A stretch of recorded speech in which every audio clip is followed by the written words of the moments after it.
My name is Tristan Oliver and I'm a cinematographer. I specialize in stop frame animation and I have shot some movies that you may have seen, Chicken Run, Fantastic Mr. Fox and most recently ParaNorman. I started in quite an unconventional way. My parents worked in the theatre and made costumes, theatrical costumes for the actors. And I was very much brought up in the theatre tradition, but at the same time I was very scientific and I wanted to become a doctor. So I took all my examinations at school to go to medical school and I got a place at medical school. But then when I was about 17, 18, I decided I didn't want to do that. I wanted to do something different. So I went to university and instead of doing medicine, I did drama, which is completely different.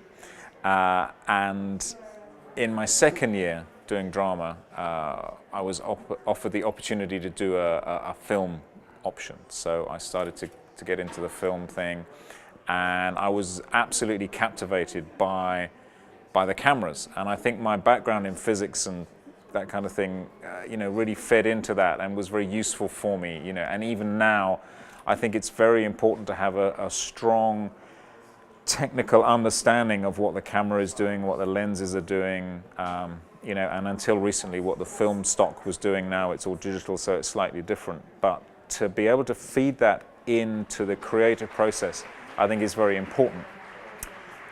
So I then left university and then I went to film school. And when I was at film school, I shot a movie that won a competition, a student film competition in the UK. And the prize was to go to the Moscow Film School.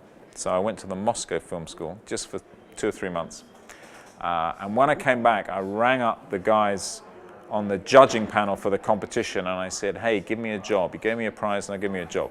So one of them said, I didn't even vote for you, go away. And a couple of them said, okay, yeah, you can have a job. So I started focus pulling. And focus pulling is very difficult. It's a very difficult job and I was very bad at it. And being bad at it is the best thing you can be if you want to be a cinematographer, because otherwise you just spend your whole life as a focus puller, because a good focus puller is like gold dust. Everyone wants them, but I was a bad focus puller, so I was able then to move into lighting. So I started shooting pop videos and short dramas and doing a lot of work for free, a huge amount of work for free, maybe for like 18 months, nearly 2 years, just crewing everything, sound, lighting, just getting my face around, getting myself known. And then I was shooting some pop promos one day and I rang up Aardman Animations because I knew a couple of guys there and I said, I need to borrow some lights. Can I borrow some lights? And they said, yeah, sure, borrow some lights. What are you doing next week? And I said, well, I'm not doing anything next week. And they said, well, we're shooting this commercial. Do you want to come and shoot this commercial for us? And then there were only 4 of them at Aardman in those days. It was like a little tiny shed in the middle of nowhere. So I went along and they let me shoot this commercial on 35mm film for the TV, which was fantastic. And I was 25 years old. So it was fabulous. And then I just carried on getting work from those guys, and I really started to get into the stop frame thing, and I really enjoyed it because the level of detail and the creativity, it was very much like what my parents used to do, just sitting there sewing costumes and details and that kind of thing. And I really love that handcrafted feel that you get because everything is created for the camera. So then in 1992, we got this opportunity to shoot this short movie called The Wrong Trousers, and The Wrong Trousers did incredibly well, and Aardman went global with it, and the rest is history really. And then we went on and we shot Chicken Run, and then we made Wallace and Gromit Curse of the Wererabbit,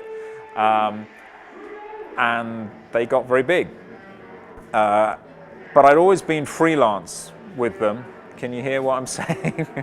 I'd always been freelance for them, so then the opportunity came up to do Fantastic Mr. Fox, and I went and shot that, and that was a very different kind of thing. But it was great to be out in a bigger world, working with a bigger group of people, different people, working in a different way. At Aardman it was all about very high quality, very high finish on everything, and Fox was a bit more kind of let's scramble, let's do it. You know, it doesn't matter. It's just kind of, it's a bit rougher, which was difficult for me to get used to, but I persevered and I managed to get the, you know, the quality in there.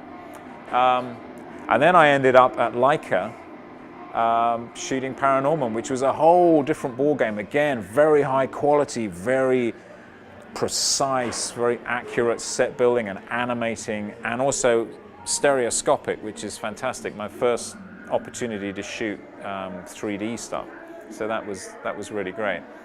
But so those 4 movies, that's taken like 14 years from the beginning of Chicken Run to the end of ParaNorman. So obviously I don't do that all the time. So the rest of the time I do commercials, and I also shoot live action TV and stuff like that. I think my advice to anyone who wants to get into the business, and don't get me wrong, it's incredibly hard and I have been incredibly lucky, but a friend of mine once said, it's funny that the harder I work, the luckier I get. And I really believe in that, you know, all that working for free, that was really useful. And you should never worry about working for free. If someone says to you, do you want to come out on Saturday and shoot a movie with me? Just go and do it. If someone says, do you want to pick up a camera and come and film this riot or film this pop concert offer? Just do it, you know, do it. Because the longer you have your eye to the camera, the better you will get. And people will say, hey, that's that guy, he's great, he did that for free. Let's give him some money this time, you know. And on it goes. But it takes a long time and it is hard work. And the technical knowledge really does help. Knowing how those cameras work and knowing what those lenses do is really important. So you can't just rely on being arty. You've got to have the technique as well.